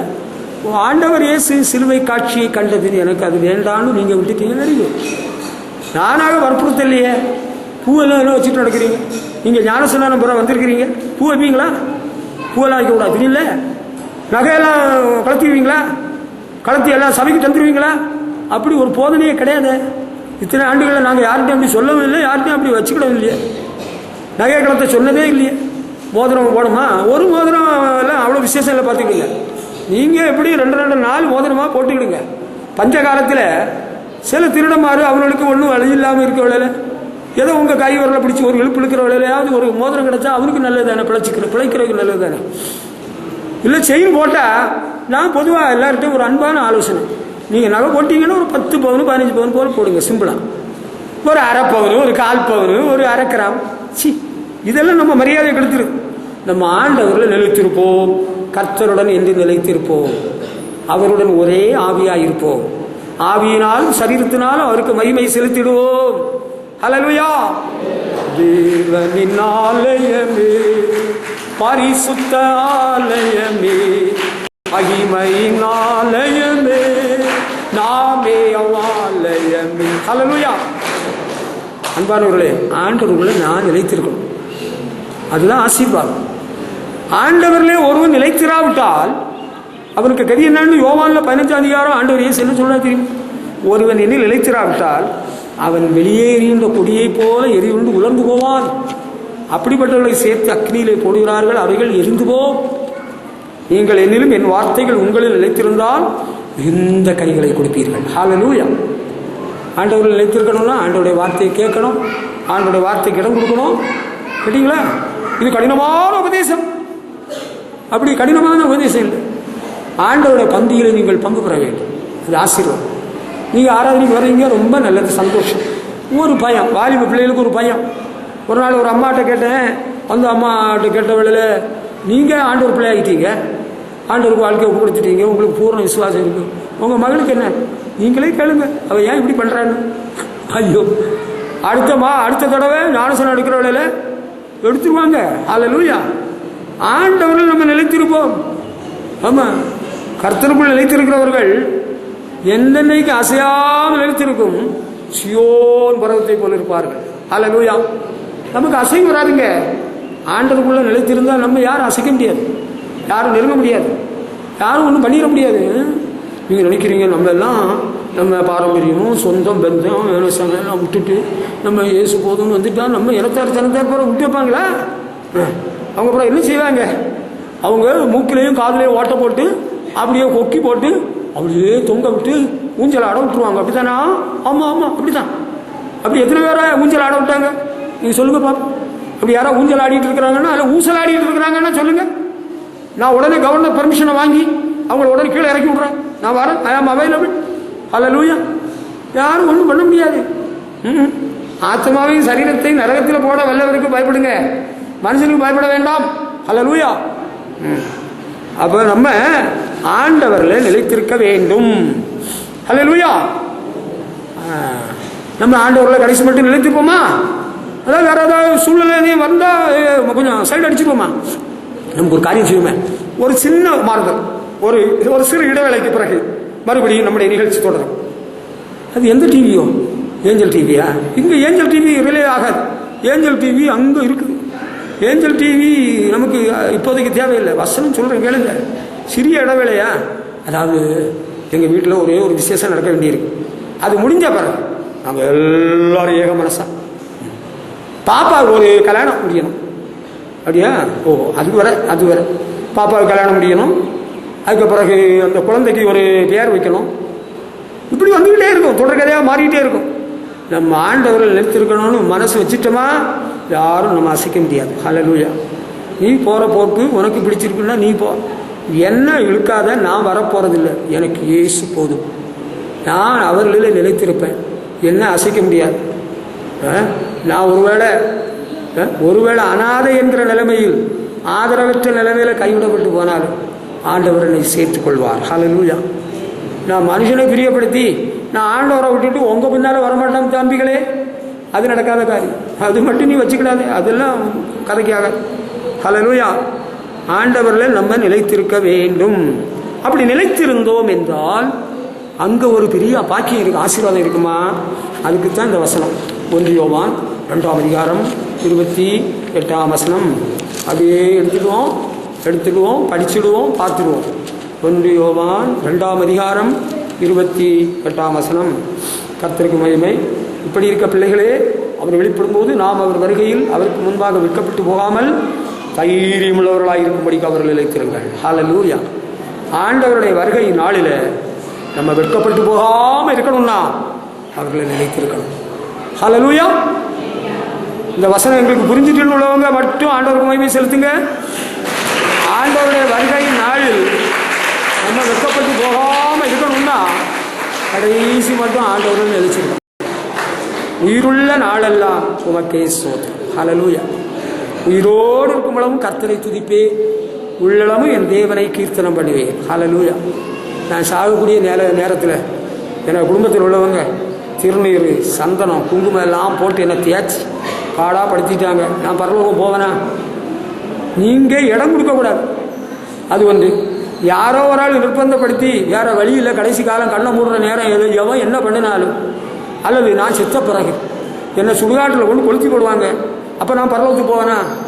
இந்த சரீரத்தை எவன் என்ன செய்தாலும் சரி, நம்முடைய ஆத்மா ஆண்டவருக்கு சொந்தம். ஹல்லேலூயா. நான் ஆண்டவர்களை நிலைத்திருக்கிறேன். அவர் வரும் நாளில் அவர் என்னை அழைத்துக் கொள்வார். நான் வெட்கப்பட்டு போவதில்லை. ஹல்லேலூயா. நீங்கள் ஆண்டவர்களை நிலைத்திருக்காவிட்டால் அன்பான கர்த்தருடைய பிள்ளைகளே, ஆண்டவருடைய வருகை நாளில் நீங்கள் வெட்கப்பட்டு போவீங்க. நானும் 5 வருஷம் 7 வருஷம் 10 வருஷம் ஆண்டவரை பின்பற்றினேன்னு எனக்கு வாழ்க்கை எப்படி ஆகிப்போச்சு, நான் ஆண்டவரை விட்டு போயிட்டேனே, ஐயோ. கடைசி நேரத்தில் நீ ஒன்றும் பண்ண முடியாது. Be steady in your mind. Hallelujah. உன்னுடைய மனதின் அறையை கட்டிக்கொள்.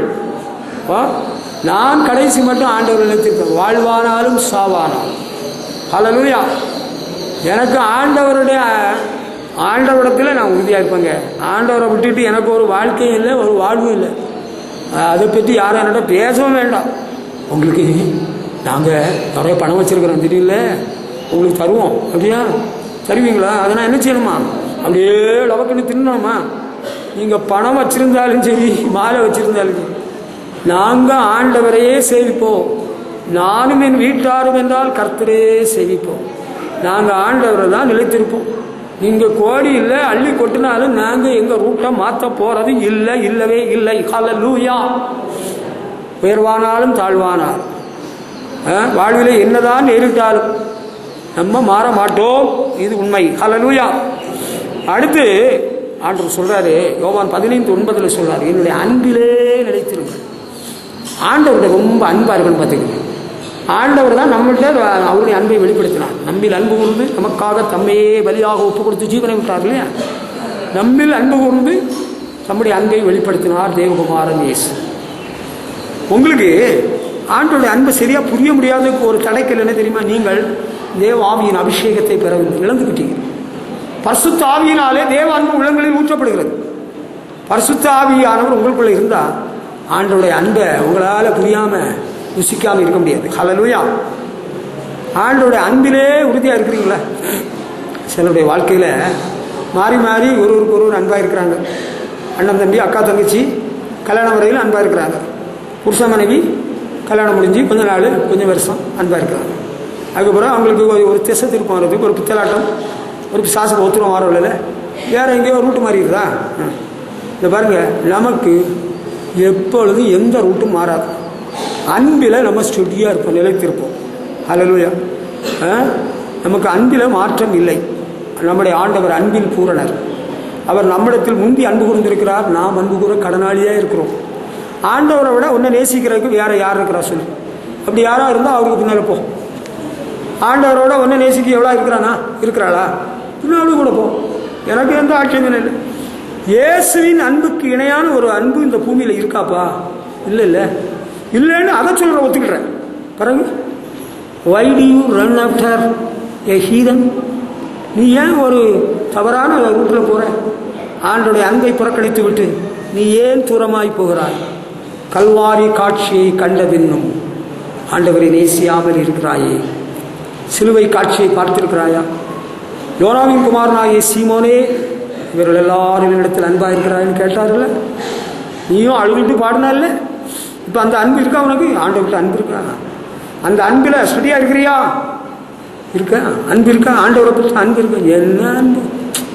எப்படியோ கொஞ்ச நாள் வாழ்ந்து செத்து போயிடும். ஐயோ, செத்து போயிடலாம். ஆண்டவருடைய அன்பினால் நிரம்பி வாழ்கிற வாழ்க்கை தான் கிறிஸ்தவ வாழ்க்கை. ஹல்லேலூயா. ஆமாம், அன்பினால் நிறைந்த வாழ்க்கை, இயேசுவின் அன்பினால் நிறைந்த வாழ்க்கை.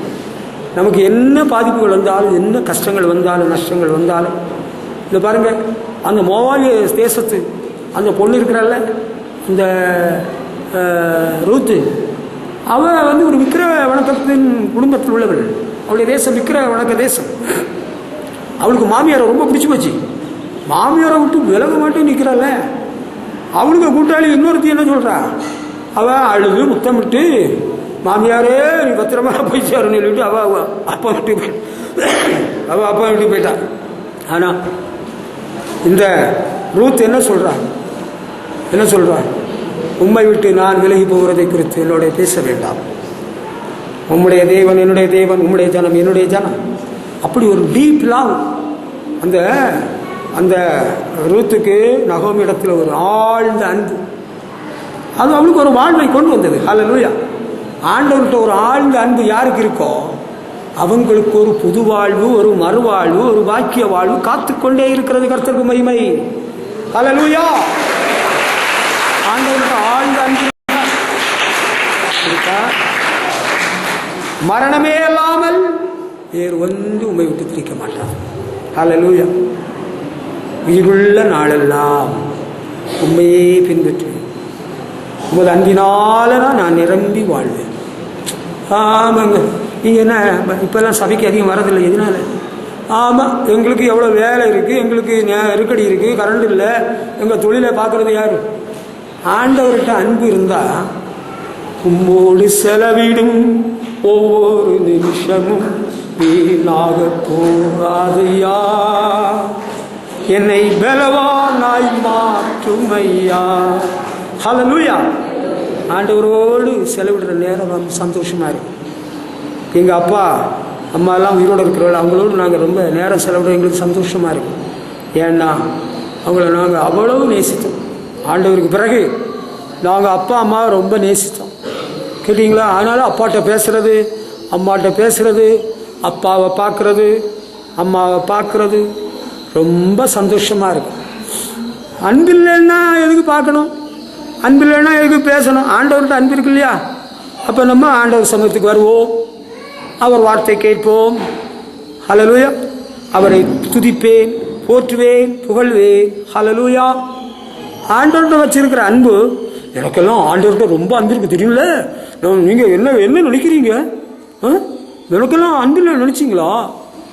வார்த்தையினாலும் நாவினாலும் அல்ல, கிரியையினாலும் உண்மையினாலும் அன்பு கூறுவேன், அன்பு கூறுவேன், இன்னும் அதிகமா ஆராதிப்பேன், இன்னும் ஆகுமாய். ஹல்லேலூயா.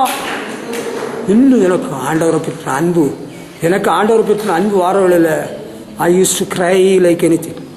நான் எவனாவது ஏதோ பிசாசு பிடிச்சவன் என்ன ஏதாவது தூஷணமா அற்பமா பேசுனா நான் அழவே மாட்டேன். அவன் கூலியை அனுபவிச்சுட்டு போகிறான், அவன் சாபத்தை சம்பாதிச்சுட்டான், அவனுக்கும் அவன் தலைமுறைக்கும். எனக்கு நெவர் மைண்ட், நோ ப்ராப்ளம். ஆண்டவரோட அன்பினால் நான் அழுதுகிட்டே தனிமையாக இருந்துகளே அழுது. புரியுங்களா? ஆண்டவருடைய அன்பினால் நிறைந்த வாழ்க்கை ஒரு பெரிய பாக்கியமான வாழ்க்கை. ஆண்டவர் சொல்ல, என்னுடைய அன்பிலே நிலைத்திருங்கள். ஹல்லேலூயா. அந்த ரூத் நகோமி போல அவள் விதவையாக இருந்தாலும் அவளுக்கு ஒரு வாழ்வு ஆண்டவர் கொடுத்தார்ல. அந்த சந்ததியில் தான் நம்முடைய இரட்சகர் இயேசு தோன்றினார். கர்த்தருக்கு மகிமை. ஹல்லேலூயா. அதுக்கு பிறகு 1 யோவான் 1 அதிகாரம் 8 வசனத்தை படிச்சிங்கன்னா, ஆண்டவரோடு உள்ள ஐக்கியம் நமக்கு சரியா இருக்கணும். Fellowship with our God is very important. கொஞ்சம் இடைவெளி, கேப், இடைவெளிக்கு பின் நம்முடைய நிகழ்ச்சி தொடர்ந்துன்னு சொன்னேன்ல, நோ கேப் அட் ஆல். தேவனோடு உள்ள ஐக்கியம். யோவான் சொல்கிறார், எங்களுடைய ஐக்கியம் பிதாவோடும் அவருடைய குமாரனாய் இயேசு கிறிஸ்துவோடும். ஆண்டவரோடு உள்ள ஒரு ஐக்கியம், அந்நியோன்யம். ஆதிசபை விசுவாசிகள் அந்நியோன்யம், ஃபெலோஷிப்பு ரொம்ப முக்கியம். ஆண்டவரோடு உள்ள ஒரு ஐக்கியம் பார்த்தீங்களா, அது ரொம்ப முக்கியம். உங்களுக்கு ஆண்டவருக்குள்ள உறவு என்ன? Who is Jesus to you? Is Jesus your Savior? Your loving Father? அன்பான தகப்பனா, உன்னுடைய இரட்சகரா, உன்னுடைய மீட்பரா? உனக்கு இயேசு யார்? ஆண்டவரோடு உள்ள ஐக்கியம் எப்படி இருக்கு? How is Jesus? ஏதாவது வெளியூரில் குடியிருக்கிற விசுவாசிகளை சில மாதங்கள் சில வருடங்களுக்கு பிறகு பார்த்தா ஃபோனில் பேசினா நான் கேட்பேன், ஹவ் இஸ் ஜீசஸ்? இயேசு எப்படி இருக்கிறார்? Jesus is fine, he is alive, he is in my heart. How is your fellowship with Jesus? இயேசுவோடு உள்ள ஐக்கியம் எப்படி இருக்கு? அதில் குறையே இல்லைங்க. அதிகாலமே நான் தேடுகிறேன், ஹல்லேலூயா, அவரை துதிக்கிறேன். ஆண்டவரோடு உள்ள ஐக்கியத்தில் எனக்கு இத்தனை ஆண்டில் ஒரு இடைவெளி வரவே இல்லை. How about you? நீங்கள் வேதத்தில் படிக்கிறத குறைச்சிட்டிங்களா? ஜெபம் பண்ணதை விட்டுட்டீங்களா? என்னைக்காவது நினைப்பார்கள் ஜெபம் பண்ணும். ஆண்டவரோட உள்ள ஐக்கியம் ரொம்ப அவசியம்ப்பா. அதில் தான் ஆசீர்வாதமே நமக்கு இருக்கு. ஆண்டவரோட உள்ள ஐக்கியத்தை விட்டுட்டோம், பின்மாற்றம் வந்துடும். பிறகு ஆண்டவர் நம்ம மேலே பிரியமாக இருக்க மாட்டார். பிறகு நம்மவும் பரலோகம் போக முடியும். ஆண்டவர் சொல்வார், ஒன்றும் எனக்கு தெரியாதப்பா, நீ யாரோ எவனோ எவ்வளோன்னு சொல்லிடுவார். ஆண்டவரோடு ஐக்கியமாக இருந்தால் ஒரு ரகசியம் சொல்லட்டுமா? நம்ம ஒரு நாள் ஆண்டவர் வரைக்கும் முன்னால் சாக கிடக்கிறோன்னு வச்சுக்கிடுங்களா. ஒரு உண்மை விஷயத்தை சொல்லட்டுமா? ஆண்டவர் தம்முடைய தூதர்களை அனுப்பி நம்மை பத்திரமாய் அவரிடத்தில் கொண்டு சேர்த்து விடுவார். ஹல்லேலூயா, ஹல்லேலூயா. ஆண்டவரோடு உனக்கு ஐக்கியம் இல்லாவிட்டால் angels of Satan will come and pull your legs. Satan's angels will threaten you. They will torture you. உங்களுக்கு தெரியுமா? ஆண்டவரோடு உள்ள ஐக்கியத்தில் கடைசி மட்டும் இல்லைன்னா, அன்பான பிள்ளைகளே, பெற்றோரே, சகோதரர்களே, ஆண்டவரோடு உள்ள ஐக்கியத்தில் கடைசி வரையில் இல்லைன்னா சாத்தான் ஒன்றும் நெய்ய புடைச்சிடுவான், எலும்ப உருக்கி இழுத்து எடுத்து விடுவான், உன்னை மிதின்னு மிதிச்சிடுவான், பயமுறுத்துவான். சாத்தானுடைய தூதர்கள் வந்து உன்னை பயமுறுத்தி பாடாப்படுத்தி பாதாளத்தை கொண்டு போய் சேர்த்துருவாங்க. இதுதான் உண்மை, இது உண்மை, இதுதான் சத்தியம். உண்மையை பேசுகிறேன். இதுக்கு மறுப்பு தெரிவிக்கிறதுக்கு பூமியிலே யார் இருந்தால் அவனை கூட்டிட்டு வா. தேவனோடு உள்ள ஐக்கியத்தில் நம்ம பெர்ஃபெக்டா கரெக்டா இருந்தோம்னா, நான் இன்னைக்கு செத்தாலும் ஆண்டவருடைய சமூகத்திலே பரிசுத்த தூதர்கள் என்னை கொண்டு போய் விடுவார்கள். ஹல்லேலூயா. பல ஆண்டுகளுக்கு முன்பு ஒரு நாள் ஞாயிற்றுக்கிழமை கால வேளையில் எனக்கு வீசிங் கூடி நானே செத்து போயிடுவேன்னு சொன்னேன். எனக்கு தெரிஞ்சதில்லை. அப்போ ஆண்டவர் ஒரு அம்மாவுக்கு தரிசனம் காட்டியிருக்கிறார். ஆண்டவர் சமூகத்திலே தூதர்கள் என்னை அழைத்து கொண்டு போனார்களாம். ஆண்டவர் பார்த்து சிரிச்சு அவனை கொண்டு விடுங்கன்னு சொன்னாராம். இங்கே கொண்டு வந்து விட்டுட்டாங்க. ஹல்லேலூயா. உங்களுக்கு வருத்தமாக இருக்கா? கவலையாக இருக்கா? ஹல்லேலூயா. இங்கே கொண்டு வந்து விட்டதும் தூதர்கள் தான். நான் கடைசி மட்டும் என் உடம்புல உயிருக்கு வரையிலும் அவரோடு உள்ள ஐக்கியத்திலே நான் நிலைத்திருப்பேன். How about you? நீங்க எப்படி? நான் அப்படிதாங்க. நானும் என் வீட்டாரும் என்றால் என்னுடைய குடும்பம் அப்படிதாங்க, என் பிதாக்களின் குடும்பம் அப்படிதாங்க. நாங்க இயேசுவோடு ஐக்கியப்பட்டிருப்போம், இயேசுவோடு இணைந்திருப்போம், அவருக்காகத்தான் வாழ்வோம். வேற ஒரு சக்தி அசைக்க முடியாது. கடைசி நேரம், நாங்க கடைசி நேரத்தில் அந்த சிலுவையின் கலந்து போற ஆண்டவரோட வந்து நாங்க ஐக்கியப்பட்டுக்கலாம் இல்லையா? No chance will be given to you. நீங்க கடைசி நேரத்தில் வர முடியாது. உங்களுக்கு ஆண்டவர் கூப்பிடுற நேரம் உங்களுக்கு சொல்லிட்டு வராது. வாழ்வோ சாவோ எந்த நேரம் எப்படின்னு யாருக்கும் சொல்ல முடியாது. எப்போதும் ஆண்டவரோடு ஐக்கியப்பட்டு இயேசுவுடன் நான் நடப்பேன். ஏனோக்கு கர்த்தரோடு சஞ்சரித்தான், மரணத்தை காணாமல் எடுத்துக்கொள்ளப்பட்டான். ஹல்லேலூயா. அன்பான கர்த்தருடைய பிள்ளைகளே, நம்ம ஆண்டவரோடு ஐக்கியப்பட்டிருந்தோம்னா உங்களுக்கு தெரியுமா இந்த விஷயம்? ஐ ஆம் என்ஜாயிங், எனக்கு ரொம்ப சந்தோஷமா இருக்குது. ஐ ஆம் forgetting my sickness and my body pain now. தெரியுமா? உங்களுக்கு சொல்றேன் கேளுங்க. நம்ம ஆண்டவரோடு ஐக்கியப்பட்டு வாழ்ந்துட்டு இருந்தோம்னா தேவதூதர்களின் பாதுகாவல் பணிவிடை இருக்கும். எல்லா தீமைக்கும் நம்ம விலக்கி காத்துக்கொள்வார். நமக்கு ஆண்டவர் வந்தாருன்னா இந்த கால சத்தம் துணிக்கிறவங்க நம்ம பறந்து போயிடுவோம். இல்லை ஆண்டவர் வரக்கு முன்னால நம்ம ஒரு வேளை போகணும், நேரம் ஆகிட்டு ஆண்டவர் கூப்பிடுறாரு வச்சுட்டுங்களா, தேவ தூதர்கள் வந்து அழைத்து கொண்டு போவார்கள். ஆமே, அல்லேலூயா. கர்த்தருக்கே என்னாலும் மகிமை. அல்லேலூயா.